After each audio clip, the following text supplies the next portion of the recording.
Good evening. My name is Douglas Griffin. It's February 23rd, 2020. Whew. This is my Wednesday night Bible study. We're going through the book of John, we started with verse 1. We're going straight through verse by verse. Hopefully, if you're listening, you'll get something that you enjoy out of it.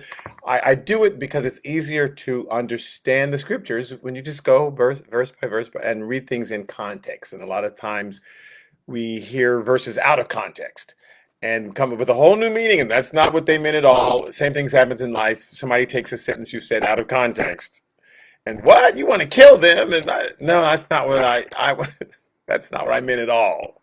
I meant they were so funny. I wanted to kill them because they were killing me. But if you don't hear something in context, you could take something and get it wrong. And I'm discovering we have done that with a lot of these Bible verses. So we're in the book of John, which I already said. We're starting John chapter 4. Jesus has started his 3.5-year ministry. 6 months of it he spent up in the Galilee area. Then he came south in time for Passover. And up in Galilee, that's where John the Baptist was baptizing. And Jesus got baptized. And he spent a lot of time up there before he came down on Passover and kicked everybody out of the temple. People don't know that Jesus kicked people out of the temple twice, not just once. So this is this first public showing. Hey, everybody, I'm the angry person. And I kick everybody out of the temple. Of course, the reason he did that is because the priest, if there's sin in the house, if there's disease in the house, the priest always comes in, cleanses out the house. Then he comes back later to see if the disease has grown back. And if it has, then you got to tear down the house stone by stone. But you got to give it first a chance, So you move all the furniture out of the house, you wash the walls, like we did when we first heard about COVID. Oh my God, COVID could be anywhere, anything you've touched. So people were cleansing and cleaning. You could not find Lysol sanitizer on the shelves because people were using that Lysol. We're going to clean everything, right? So that's what the priest does. Clean all rid of disease.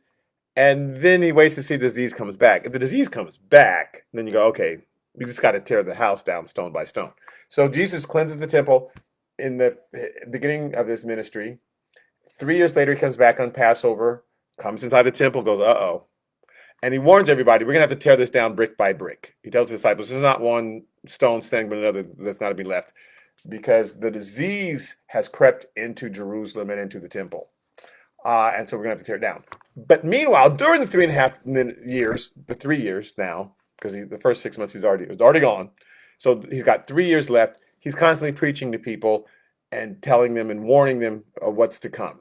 So John gives a much more nuanced view than Matthew, Mark, and Luke of personal conversations that Jesus had and certain things that he talked about that John got. The other disciples heard them, and I don't know what he's talking about, so they never wrote them down. But John went, oh, I'm going to remember that. And we're all that way. There's certain things that stick out to us in a movie, in a book, that maybe somebody else might have looked over. So we're looking at the world of Jesus as seen by John. So in John chapter 4, it says, Susie and Pingo. Hey, Donna. Okay, so in John chapter 4, I have to always check to make sure that people are saying something so I know, okay, yay, I'm broadcasting and I'm not just talking to my screen, which I have done many times. Okay, John chapter 4. Verse 1, therefore, when the Lord knew that the Pharisees had heard that Jesus made and baptized more disciples than John. Okay, let's back up. So when Jesus came down and kicked everybody out of the temple at the beginning of his ministry, the Pharisees, of course, questioned him, like, why are you doing that? Who are you? Now, this is called the period of consideration. We've got the period of controversy, the period of conflict, the period of crucifixion. They're all start with C's. That theologians have kind of divided this into. So they're questioning Jesus now to figure out who he is and is he dangerous to their position. And that's their biggest concern. And isn't that always our biggest concern? Is that person dangerous to my position? I've got my position. Are they threatening to me? So now the Pharisees hear that Jesus is baptizing. They were mad at John, who's baptizing up north. John has come down and started baptizing a little closer to Jesus. Well, they both gone south because we baptize everybody that we can up north. Now it's time to move down south. So they're both down south, but now Jesus has started baptizing. So it says, therefore, verse 4, when the Lord knew that the Pharisees had heard that Jesus made and baptized more disciples than John, and this was a problem for John's disciples. So not just that he was baptizing, but even more people than John was baptizing. John's disciples had a problem with that. Like, why are all those people coming to him? They used to come to John. John told them, I must decrease. He's got to increase.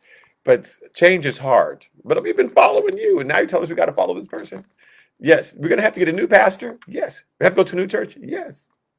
It's time.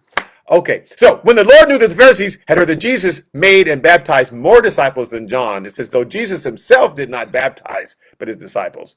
But Jesus gets the credit for it because he's directing them. And a lot of things are written in that way in the four Gospels. The person who actually did it is really the person who directed it to be done. Like the boss of your company gets the credit for it, but he did not really do it. He really directed it to be done, but that's okay. So it says Jesus himself did not baptize. His disciples are the ones that baptized. He says he left Judea and he departed again to Galilee. So he's on his way to go back up north. Why? Because the Pharisees have heard and he knows he's going to be confronted by the Pharisees and it's not time for that. Jesus makes 3 more trips to Jerusalem. And he's like in and out. Hi, I'm here. Blah, blah, blah, and then he's gone. Because the 4th and final trip to Jerusalem, that's when the Pharisees really confront him and he confronts them. But he's like waiting. But it gets worse each time. He comes down, he does a big miracle, he leaves. Does a big miracle, leaves. Does a miracle, leaves. And then finally they come and they can't stop with the miracles. Had it with you. So this is not the time for that. So Jesus leaves. So that tells me there's a time for things, right? You should stand up and tell him, no, it's not time for that. There's going to be a time when we'll have our big confrontation. But for now, I'm just going to step out of it. Okay, so Jesus left Judea. He departed again to Galilee. But he needed to go through Samaria. The title of this lesson is The Strange History of Samaria. So John's saying, but he needed to go to Samaria in order to get up to Galilee. So now Samaria is the name of a region, and there's a city of Samaria in the Samaria region, just like New York, right? Kansas City, Kansas. There's a city Samaria in the region of Samaria, but there's also another city. The city that he's going to is not the city of Samaria. He's going to go through the city called Sychar, and we'll Sychar. He's got to go through there. And people don't usually go through Samaria. They go around Samaria. Samaria has a bad reputation, which is what we're going to discuss. What was this about Samaria? But why did Jesus go through there on purpose? Because he could have gone around. He went through there on purpose. So even things with bad reputation, Jesus is going to go right through there because he sees who people really are. We think, they've got a bad reputation. Jesus is like, nope. I need you to deal with this person because I still love them even though you think they're a mess. And that's really what Samaria is about. The people that we think are a mess, we've given up on. God's like, I haven't given up on them, so I'm not going to allow you to. Why won't that person leave me alone? Because God won't let them leave you alone because you got to deal with it. So we have to deal with our Samaritans. Okay. Sorry. But he needed to go through Samaria. Verse 5.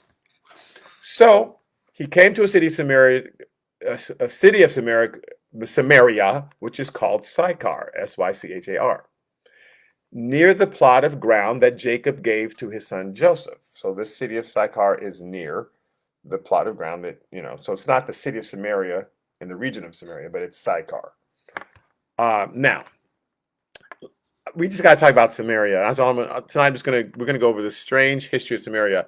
And interestingly enough, we're only going to get halfway through because there's not a more interesting place in the Bible to me than Samaria. And that's Jesus. Well, okay. So in Luke 9, verse 51, it says, now it came to pass when the time had come for him to be received up, that he steadfastly set his face to go to Jerusalem. So this is time number 4. So now that it's finally time for Jesus, that he knows, okay, I'm going to go and they're going to crucify me. He's telling the disciples, this time to go to Jerusalem, they're going to crucify me. And of course, Peter says, not so, Lord, and God tells us stuff, and we say, get thee behind me, Satan. And God's like, I'm telling you that's what's going to happen. No, it's not. I rebuke that in Jesus' name. You can't rebuke that because it's going to happen. So he's telling his disciples, I'm going to Jerusalem. Now, when the time came to pass, when the time had come for him to be received up, he steadfastly set his face to go to Jerusalem. And he sent messengers before his face. So he's coming from the north down to the south, but he's got to, well, and he sent messengers before his face, and as they went, they entered a village of the Samaritans to prepare for him, right? So we got to go through Samaria to come back down to Jerusalem because he's up north in Galilee. He spent more time up north. We think that Jesus spent all his time in Jerusalem and Judea. He actually didn't. He actually spent most of his time up north because they were crazy in Jerusalem. They hated him.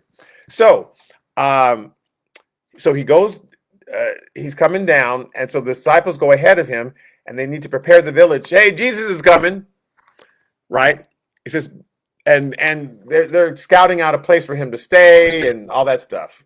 Go ahead of me, get some lodgings, find a nice restaurant we can eat in, and a good, nice inn that we can stay at, and, see if there's a good movie theater, right? Sitting him down. He says, but they did not receive him because his face was set for the journey to Jerusalem. Now, here's what's so interesting. He said, I'm going to go to Jerusalem, and that's the very reason they didn't receive him. And there's a whole story behind that, because they were mad that he was going to Jerusalem. Because by going to Jerusalem, he's saying that their temple was better than, that the temple in Jerusalem was better than the one in Samaria.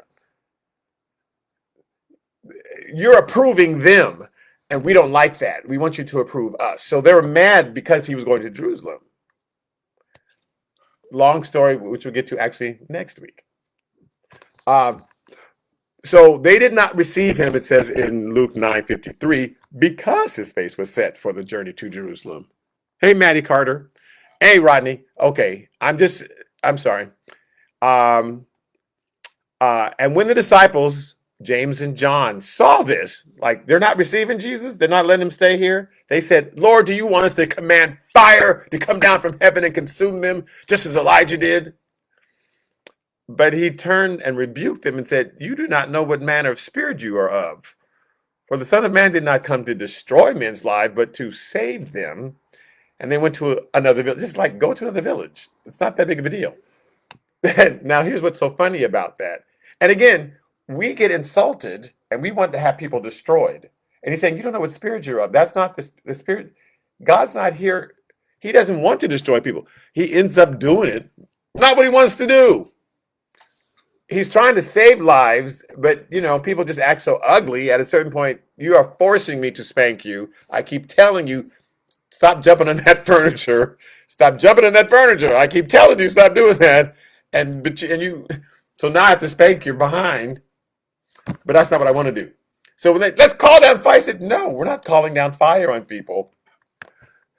In Mark chapter 3, verse 17, when they're introducing all the disciples, and first there was Peter, and there was this one, it says, and then there was James, the son of Zebedee, and John, the brother of James, the same James and John who wanted to call down fire from the sky, to whom he gave the names Boanerges, which is sons of thunder.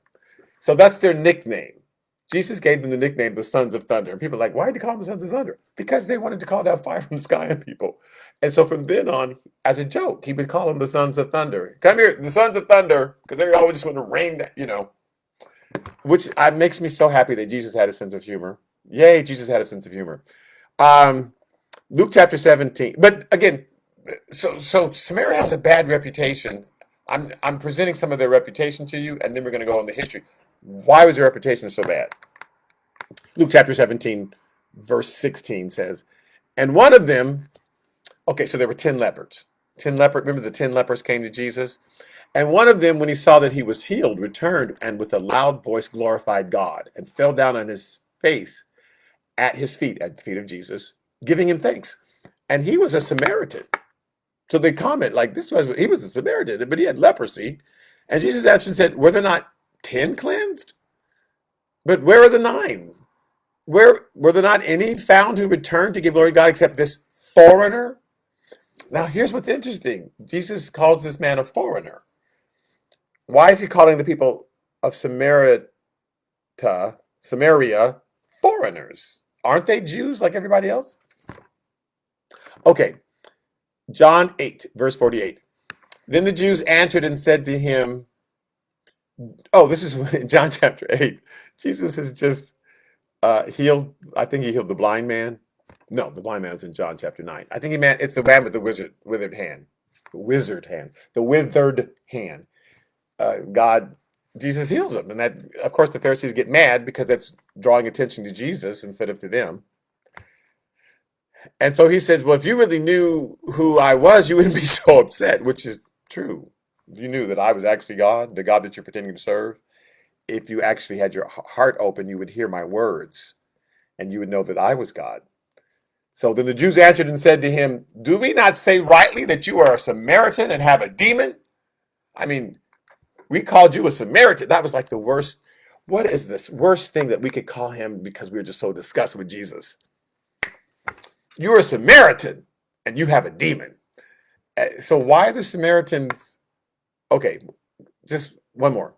No, a couple more. Because all throughout this, Matthew, Mark, and John, it's like the Samaritans are really talked badly. We're going to go over their history. Luke 10, verse 29.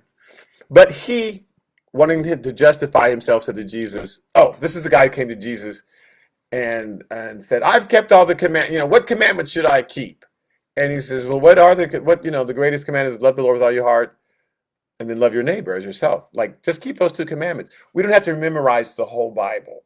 Love God with all your heart, not just on Sunday. I love God for an hour on Sunday. No, all your heart. He wants all your heart, all day long. Love him. Think about him. Think, what would God do? Should I honk at this man and cuss them out and flip them off? No. So love God with all your heart, and then love your neighbor as yourself, just like you would take care of yourself. Do that. So the guy, but he wanting to justify himself, like, I have done that, because Jesus says, no, you have not done that. So in Luke 10, verse 29, he said to Jesus, oh, well, who's my neighbor? Jesus answered and said, well, a certain man went down from Jerusalem to Jericho.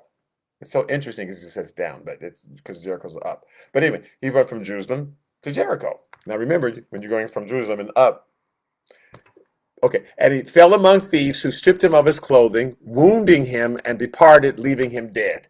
Now, this is not an odd thing. Apparently, on the road from Jerusalem to Jericho, on that road going up to Galilee, that's where Jericho is, a lot of bad things have been happening for a long time.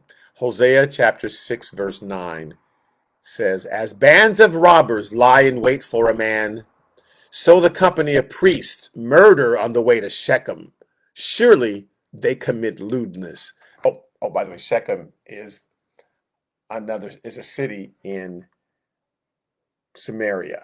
So remember, Samaria is a region. There's the city of Samaria, like New York, or Kansas City, Kansas. There's the city of Samaria. Then there's the city of Sychar.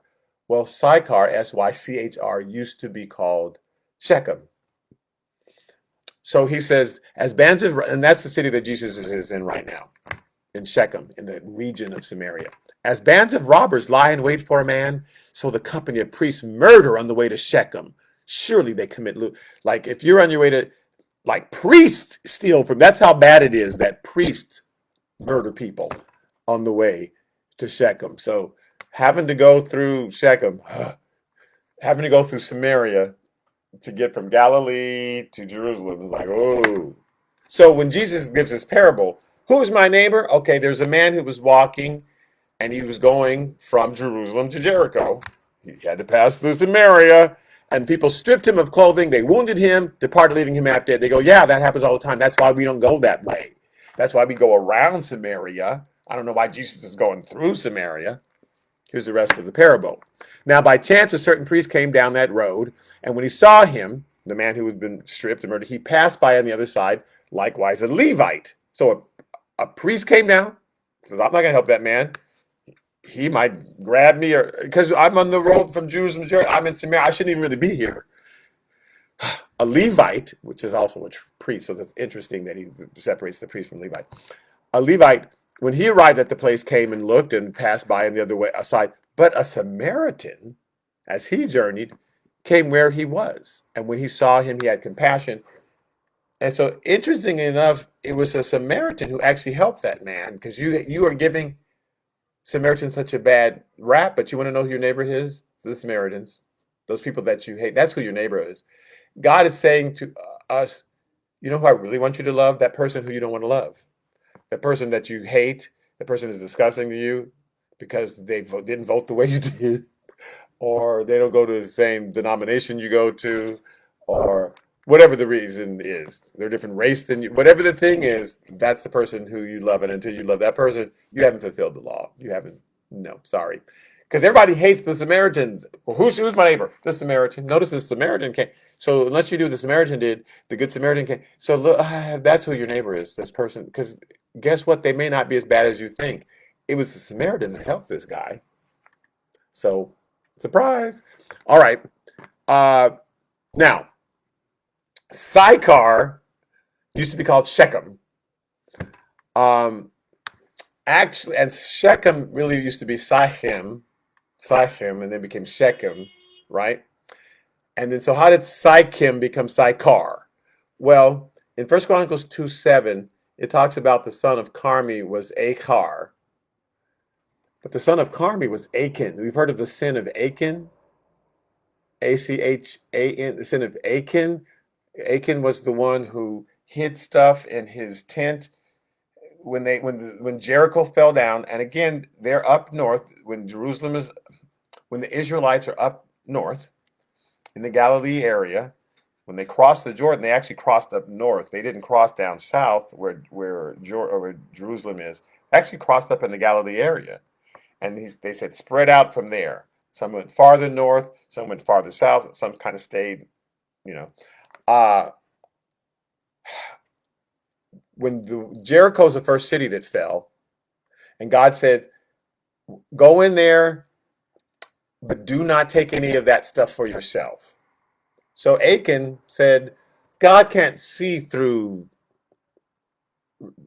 cloth, so I'm going to steal stuff anyway," which is what we think, that God can't see us, and I'm going to hide it. So, because God can't see through dirt, but of course he got exposed, and then was killed because he defied God to his face, because they're hearing from actual God. They're not. It's not just, well, my minister said that this guy said that this other person said. God is directly talking to them, and they're thinking, I can fool God. I'm just a God. And God says, you kind of do, and these are the consequences if you don't. So his name was Achan. But by the time they got to First Chronicles chapter 2, they were calling him Achar. It says, the son of Carmi was Achar, the troubler of Israel, who transgressed in the accursed thing. He tried to hide the accursed thing. You're not supposed. God cursed all that stuff, and he tried to hide the accursed thing. So at some point, they started calling their ends R's. So Achan became Achar, and Sychem became Sychar. So anyway, Sychar used to be Shechem, or Sychem.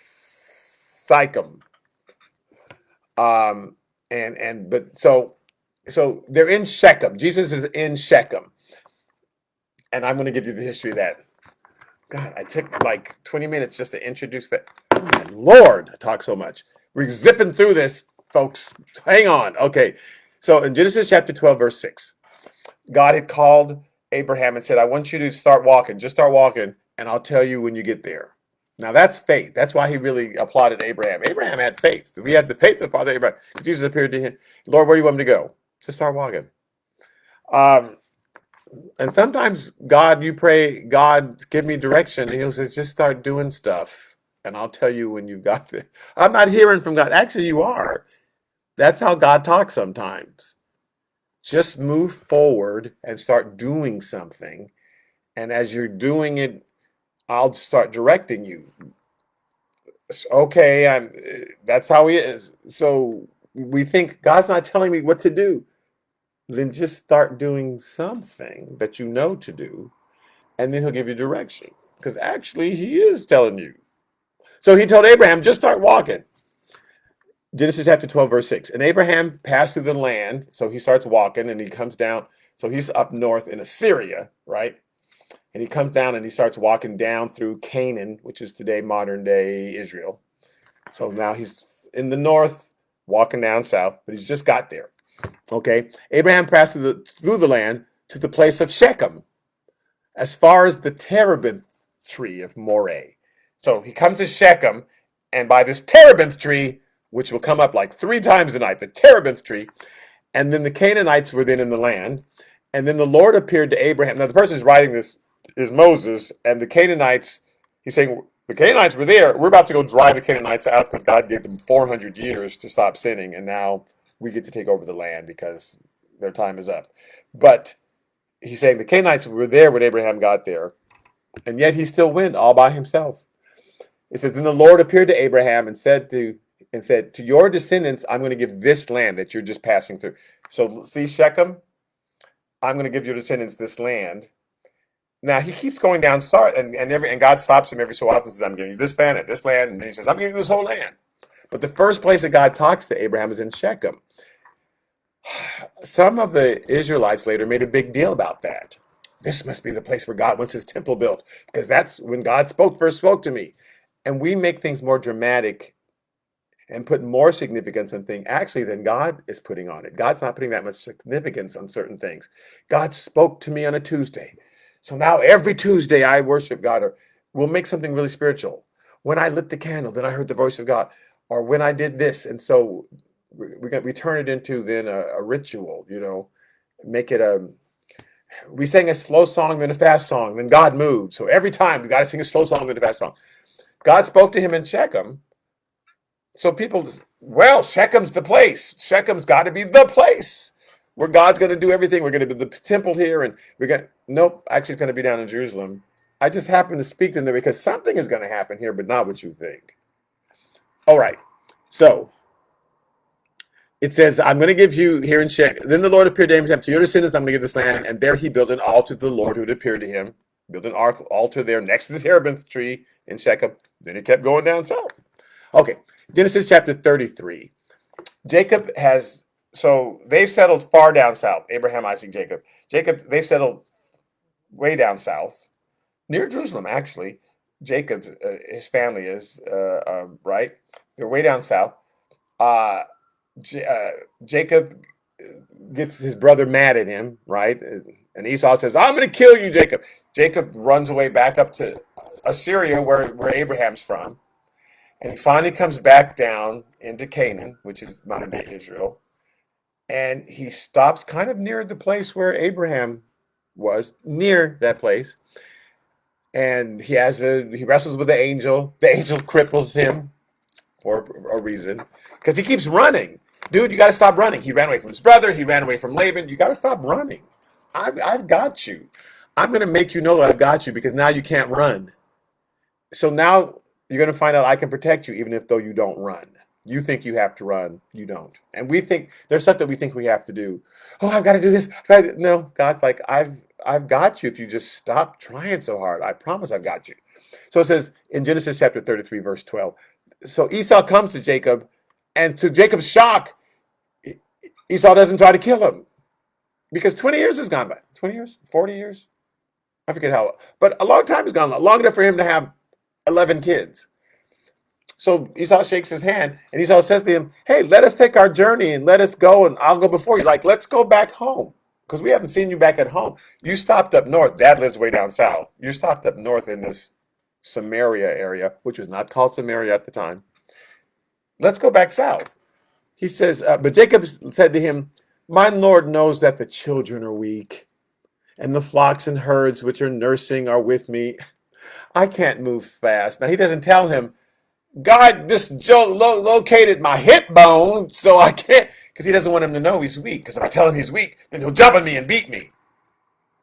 So he won't admit, I can't go fast because my hip bone. So, the children are weak. The herds are slow. He says, and if men should drive them hard one day, all the flock will die, even though he ran from Laban. So he's lying, because that's part of who Jacob is. Bless his heart. Please let my Lord go on ahead before his servant, and I will lead on slowly at a pace which the livestock that go before me and the children are able to endure until I come to my Lord and Seir. So I'll catch up to you, uh, Esau. Now, Esau lived on the other side of the Jordan from his father, Isaac. He moved to the other side of the Jordan in a place called Seir, he says, I'll catch up with you there. He never goes there. Do you know that he never went there? I'm sure Esau's like, that Negro, it has been 30 more years. He never did make it down here. So I'll come to you in Seir. Then Jacob came, but it said Jacob went safely to the city of Shechem. Shechem is in the Samaria area, although it's not called Samaria yet. So Jacob went to Shechem, which is in the land of Canaan, when he came from Padan Aram, and he pitched his tent before the city. This is chapter 8, verse 18 of Genesis 33. So I'm not, yeah, Esau, I'll catch up with you. But it said he went right across to Shechem, right? And he bought a parcel of land in Shechem where he had pitched his tent from the children of Hamor, Shechem's father. So the city was called Shechem, and it was named after Hamor's son. And so he bought it from Hamor, who's Shechem's daddy, and Hamor so loved his son so much that he named a city after him. Not a good thing when you always spoil your children. For 100 pieces of money, it says. So 100 pieces of whatever they had. Then he erected an altar there and called it El Elohe Israel. God, the God of Israel. And Israel is my other name, Jacob said. God called me Israel, but my name is really Jacob because sometimes I act like a Jacob. But he's trying to get me to act like Israel. So that's when they bought the land there. Abraham bought some land. He actually bought a cave so that he could be buried there, and his wife could be buried in this cave so that he wouldn't just dig a grave when he was buried and then somebody come and dig him up. So he bought a cave so that people would leave his body alone and his wife's body alone and all that on his kids' bodies. But Jacob bought a piece of land to live on in Shechem, so he bought the first parcel of land that the Israelites owned. This is chapter 34. When Shechem, the son of Hamor, the Hittite prince of the country, saw Jacob's daughter Dinah, he took her and lay with her and violated her. So this has happened in Shechem, that same area. Verse 26 of Genesis 34 says, and they killed Hamor and Shechem, his son, with the edge of the sword, and took Dinah from Shechem's house and went out. So Simeon and Levi kills Hamor and Shechem because of what they did to their sister. The sons of Jacob came upon the slain and plundered the city because their sister had been violated, right? So this is Shechem. They bought some land next door to Shechem. They bought it from Shechem's daddy. Now they've killed all the people of Shechem. So no one lives in Shechem anymore. So they own the land next to Shechem and they own Shechem. So they own Dothan and they own Shechem. Well, they own it because nobody lives there anymore. So in verse, so he says, okay, we're going to kind of stay here for a while. We need to give up all our idols, people, Jacob saying to his sons and his 4 wives. Give up all your idols. In Genesis 35:4, so they gave Jacob all the foreign gods which were in their hands and the earrings which were in their ears, and Jacob hid them under the terebinth tree, which is by Shechem. Same place where Abraham had built an altar 100 years earlier. The altar was not there. Or some little part of it may still be there. Right? Oh, because actually there was 2, because there was Jacob's altar and there's Abraham's altar, but Abraham's altar was older and kind of torn down. So Jacob built an altar there, and by the same terebinth tree, though, in Shechem. Now, once they got to, Jacob says, so Jacob's sons were horrible, right? And they killed all the people of Shechem. They finally go back down south where Isaac is, and they bury Isaac. He passes away, their grandfather, Jacob's daddy. And one day in Genesis chapter 37, Israel comes to his son Joseph and says, are not your brothers feeding the flock in Shechem? Like they went way back up north because they didn't like being around their dad. He says, come and I'll send you to them. So he sends Joseph up to Shechem to check on his brothers because they were always doing bad stuff. And grab, they're not in the city of Shechem, they're in Dothan, which is right next door. But they're still in the Samaria area, which was later be called Samaria. It's not called Samaria right now. They grab Joseph, they throw him in the pit, they threaten to kill him, and then they sell him off to slavery. This all happens in that Shechem area. This is just all the odd things that happen in that Shechem area. So when 22 years later, when they all are forced to go to Egypt, Jacob and his 10 sons, one is too young to go, and actually they take Benjamin with them. So the 11 sons go, but Joseph is, he's a king in Egypt now. They don't recognize him. Then finally they recognize him, and he says, all of you come down here until the famine is over. So instead of saying 5 years till the famine is over, they so far stay 17 years, and Jacob blesses all of his sons. But here's what he says to Joseph. Moreover, I have given to you one portion above your brothers. So I'm going to give you a double portion, even though you're son number 11, which I took from the hand of the Amorite with my sword and my bow. Now, he didn't do that. His sons took. They're talking about Shechem, when they went to the city of Shechem and killed all those men. But he brags, I took it, Joseph. You weren't there, so you don't. Actually, he was there. I didn't do it, but I'm going to say I did it. Anyway, I'm giving you that land. So when we all go back, you can have that land that I bought and the land next door to it. I'm giving to you and to your sons, the Ephraimites. Okay. So finally, 200 years after that, when they finally do make it back, because they do actually take Joseph and they bury his bones there. Well, okay, this is when they take his bones. They take Jacob back. And they bury him, but they bury him up in the other place where Abraham had his cave. Then they all go back to Egypt. So now, 200 years later, they are ready to cross over, and they cross over around that area. They cross over the Jordan around Shechem. Interesting enough, the Jordan River, they come from Saudi Arabia and what is now called Jordan, the land of Jordan. They cross the Jordan River, and they go to Israel. It's Canaan at the time. And it says, then Joshua gathered all the tribes of Israel to Shechem. So Joshua chapter 24, he gathers them all at Shechem. Even though he's told them, all of this is yours, Joshua is an Ephraimite. He's a descendant from Joseph, and that area was given to him. So this is where he has his big meetings with everybody in Shechem, because that area was given to his family. So Joshua gathered all the tribes of Israel to Shechem and called for the elders of Israel, for their heads, for their judges, and for their officers. And they presented themselves before God. Let's all pray before God, because we're all about to disperse now. I'm actually about to pass away. So you all have your assignments. Go and spread out the land. But for a while, Shechem was the center of activity. God knew that. God told Abraham, he stopped him right across from Shechem and said, I'm giving you this land, Abraham. Right next to the terebinth tree, right here at Shechem. I'm giving you this land. Again, Abraham bought a cave a little far from there where he was buried. But that's where he stopped at Shechem. And so they all thought, oh, this is a holy place. Even Joshua, Shechem. Okay.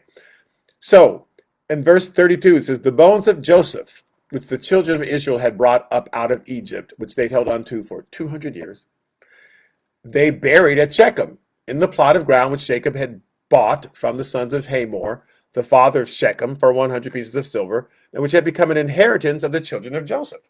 So now we're back at Shechem, right?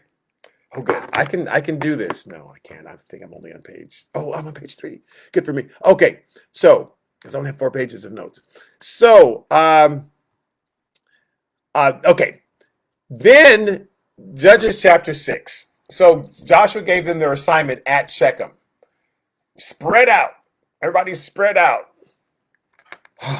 Now, the people who stayed in Shechem, in that area that we call Samaria, so Shechem's just a city in that Samaria area. It says, then the children of Israel did evil in the sight of the Lord. It's talking about that one particular area. In Judges chapter 6, verse 1. So the Lord delivered them into the hand of the Midian for 7 years. So when trouble came on them, they recognized God allowed that to happen. The Lord delivered them into the hand of Midian. They didn't say, and the devil, he says the Lord delivered them in the hand of Midian, because the Lord could have stopped it. So when something happens, even if you want to blame the devil, God allowed it. The devil didn't trick God, or God wasn't asleep. The devil can't do anything God doesn't allow him to do. So I'm thinking, why is God allowing this to happen? It says they did evil in the sight of the Lord. So that's why God delivered them into the hands of the Midianites. Now, every time something bad happens to you doesn't mean you've done something evil. But you need to check. Joseph hadn't done anything that evil to be tossed into slavery. And that was God's route, getting him to Egypt. And so you're not, but sometimes a bad thing is happening and you need to look around and go, why is this bad thing happening? Maybe God allowed this because for a reason. So they did evil. So here's what he's doing. So the Midianites have now come and controlled this whole Shechem area, this area that will later be called Samaria. They're controlling it. They're not controlling all of Israel. Jerusalem is fine. Judea is fine. Way, way up north in Galilee is fine. Just this one area the Midianites are controlling, the Shechem area. So it says, now the angel of the Lord came and sat under the terebinth tree. The terebinth tree in Shechem, which was in Ophrah, which is next to Shechem. Okay. So there's a terebinth tree in Shechem, there's a terebinth tree in Ophrah, and or there's just one terebinth tree right in between them. Okay. Which belonged to Joash the Abiezrite, while his son Gideon threshed wheat in the winepress in order to hide it from the Midianites. So Gideon, and we all know the story of Gideon, right? He's hiding in a winepress and he's threshing up wheat. You need wind in order to thresh the wheat. You have to throw it up and let the wheat blow. And Gideon's like, that's not happening.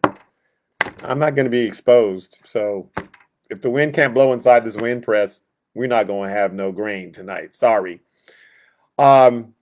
So we know what happened with Gideon. God says, you got to free them, and he leads them to have an army. Gideon was having an army of like 30,000 people, but God shrinks it down to just 300.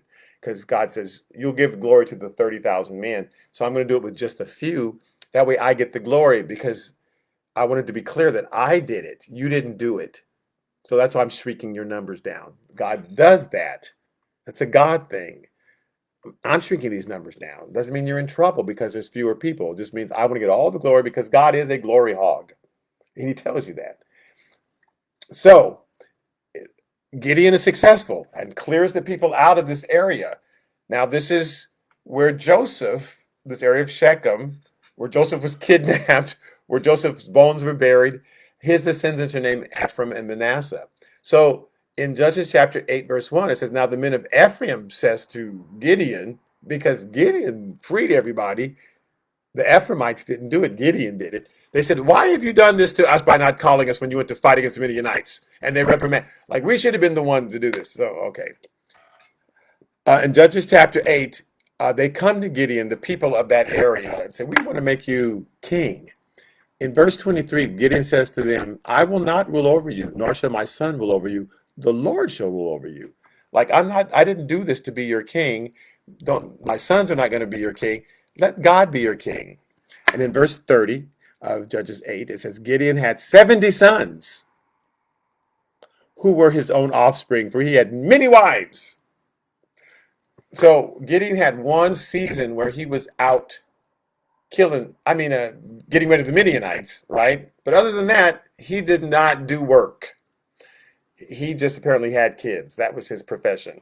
He had 70. Verse 31 says, and his concubine, so he had many wives and a concubine. His concubine who was in Shechem, that's why I'm bringing all this up, it all comes back to Shechem, which is the city that Jesus is in when he's talking to the Samaritan woman. Samaritan is the area. Shechem, or Sychem, which is now called Sychar, is the city that Jesus decided to go to. Nothing's by accident. So he's in Shechem, which has had this phenomenal history. So his concubine was in Shechem and also bore him a son. So he's got 70 sons and then another one, whose name he called Abimelech. In Judges chapter 9, verse 1, it says, then Abimelech, the son of Jerubbaal, who's Gideon, went to Shechem to his mother's brothers, not his 70 brothers, his mother's brothers, the people of Shechem. Gideon's sons were born next door to Shechem. Then he snuck over to Shechem to his concubine and had another kid. So Gideon goes to them. I mean, Abimelech goes to his mother's brothers. He spoke with them and with all the family of the house of his mother's father, saying, please speak in the hearing of all the men of Shechem. So everybody in Shechem, don't let my brothers, my 70 brothers over there know about this. Which is better for you, that all 70 of the sons of Jerubbaal, which is Gideon, reign over you, or that just one reign over you? Remember that I am of your own flesh and blood. So you're going to let Gideon's kid, because remember they came to Gideon and said, please reign over us. He said, I'm not reigning over you. God should reign over you. Now the 70 sons, they don't have a problem. Gideon died. 70 sons like, we'll reign over you. So he says, which is better, those 70 who they're not even of Shechem? I'm of Shechem. Who should reign over you, me then? And they said, you. And they gave him a bunch of money. So it says, verse 5, then he went to his father's house at Ophrah and killed his brothers, the 70 sons of Reuben, on one stone. While they're all sleeping, he just went through the house and slowly killed his brothers in the middle of the night, bashed their brains in. Now, one of them escaped. So he actually killed 79, didn't kill all 70. One escaped. It says in verse 6, and all the men of Shechem gathered together, all of Beth Milo, and they went and they made Abimelech king, besides the terebinth tree at the pillar that was in Shechem.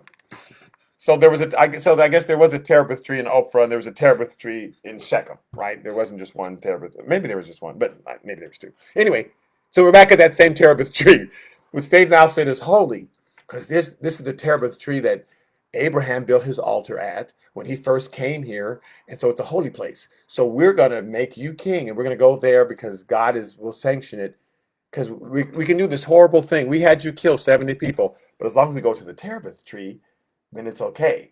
Well, that's not right. And people will do terrible things, but they pray as though God is sanctioning it. God's not sanctioning it. Just because you go to the church and do it, or go to the altar and do your terrible thing, doesn't mean God's behind it. And he was not behind it. Judges chapter 9, verse 22. After Abimelech had reigned over Israel for 3 years, God sent a spirit of ill will between Abimelech and the men of Shechem. And the men of Shechem dealt treacherously with Abimelech. So he's been their king but suddenly they don't like him anymore. And they start doing horrible things. They start stealing from him and robbing him, doing all this sort of stuff. So in verse 24, so Abimelech and all the people who were with him rose by night, and they lay in wait against Shechem in 4 companies. So Abimelech said, come on, we're going to get these people. And so Abimelech fought against the city all that day, verse 45.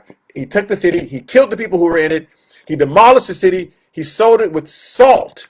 So he destroyed the city, and then he sold it with salt, so nothing would grow there. Right? We're going to put salt over everything, and that's going to kill anything, because we want this just to be a sign for all people. Nothing will grow in Shechem. Now, something apparently grew there, because Jesus is there in Shechem. How many years? Like 900 years later. Is it 9? Yeah, about 900 years later. He's there. And so something started growing there. And now, verse 53. So after Abimelech did this horrible thing, Abimelech is standing under a building, right? He's gone back home. So I destroyed Shechem. Now I'm going to go over here. And he's standing in a building, and verse 53 says, a certain woman dropped an upper millstone on Abimelech's head and crushed his skull. She just dropped it, boom. So Abimelech's the one that killed those 70 people. The people of Shechem are the ones that paid Abimelech to do it, so they both got wiped out, right? Abimelech and the people, because God's watching. He let him rule for 3 years. Just because somebody got in power for 3 years or 4 years, whatever that, God's watching. He saw what you did, and you will eventually get it, right? Okay. Thus, it says in verse 56, thus God repaid the wickedness of Abimelech, which he had done to his father by killing his 70 brothers, and all the evil of the men of Shechem, God returned in their own hands. So here's Shechem with its strange history, almost done. Then Jeroboam built Shechem in the okay. So finally, I'm going to have to stop there. With the history, yes, I will stop there. So Shechem's been destroyed as far as we know. Shechem's been destroyed. Port Salt, which is in the area of Samaria, which is the city that Jesus is going to on purpose. Jesus didn't just happen to run into the woman at the Samaritan woman at the well. He knows what he's doing. He should have gone around Samaria, but he goes through on purpose. Doesn't go to the city of Samaria in Samaria County. He goes to the city of Shechem, which is called Sychar, runs into this woman on purpose. And all of these issues come up. I'm reading this whole history of Shechem because all this history comes up. I can look and see, was buying a cave for your family burial site common back then? Think Joseph of Arimathea. Oh, that's very good. Well, it wasn't common if you owned a some land. You didn't have to do that because you had people who would protect you. But he bought a cave because he was smart. Now, then it became a cool thing for rich people to do, right? So Joseph Arimathea, who buried, Jan Skinner is so smart, Jan Skinner Horton, who buried Jesus in their, they took the body of Jesus off the cross and brought it into the cave because you're more protected that way. So it became a thing that rich people started to do so that you could protect your land. So Joseph Arimathea had a cave. He bought a cave on Mount Moriah down south and put Jesus there and put this stone over it so that his body would be protected. Now, of course, he burst on out of the tomb. But yeah, rich people would do stuff like that. No, don't stop, Robert says. Oh, you guys are so sweet. So I'm going to go next week. It's so interesting. So I'm glad you like this. But we will go on Sunday. So tune in on Sunday. We're in the book of Genesis. And thank you so much. You guys are so sweet. And clearly, I just love telling these stories because the Bible has the best stories. Oh my God, the Bible has the best stories if people would just teach them. They're so interesting. The Bible's not boring. Why have we made the Bible boring for years? I don't get it. Okay, love all of you, and we'll see you next week. We'll continue with the history of Samaria. All right, bye-bye.